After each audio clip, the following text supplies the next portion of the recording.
टीएमसीच्या निधी वाटपामध्ये साटम फॅक्टरची चर्चा होते। अमित साटम यांच्या मतदारसंघातील नगरसेवकांवर निधीची खैरात दिली जाते असं समोर येतंय। तसंच अमित साटम यांच्या मतदारसंघामध्ये 39 कोटींचा निधी वाटण्यात आलाय। साटम यांचे नातेवाईक रोहन राठोड यांना 9 कोटींचा निधी देण्यात आलाय, तर 6 पैकी 5 नगरसेवकांना प्रत्येकी 6 कोटींचा विकास निधी देण्यात आलाय। निधी वाटपामध्ये साटम यांच्या मतदारसंघाला झुकतं माप तर दिलं जात नाहीये ना अशी चर्चा सुद्धा होते। निधी वाटपात समतोल न ठेवता काही विशिष्ट मतदारसंघांना प्राधान्य का दिलं गेलं असा सवाल आता पक्षांतर्गतच उपस्थित होत असल्याची चर्चा आहे। तसंच निधीचं राजकीय वाटप हे राजकीय जवळीक आणि गटबाजीवरच होत आहे का असा सवाल आता विरोधक सुद्धा विचारायला सुरुवात करतायत।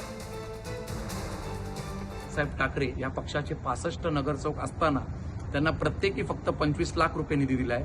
या उलट सत्ताधारी पक्षांचे म्हणजे भारतीय जनता पक्षांच्या सभागृह नेत्यांच्या प्रभागामध्ये मात्र 20 करोडचा निधी दिलेला आहे। परंतु हा अन्याय फक्त विरोधकांवर झालेला नाहीये, तर सत्ताधारी पक्षाच्या काही नगरसेवकांवर देखील झालेला आहे। कारण सभागृहामध्ये याची कुजबूज चालू आहे। भारतीय जनता पक्षाच्या काही नगरसेवकांमध्ये अंतर्गत अशी चर्चा चालू आहे आणि ते जाणवतंय देखील निधी वाटपावरून की अंधेरी पश्चिम या मतदारसंघाला विशेष प्राधान्य या वेळेला निधी वाटपात दिलेला आहे।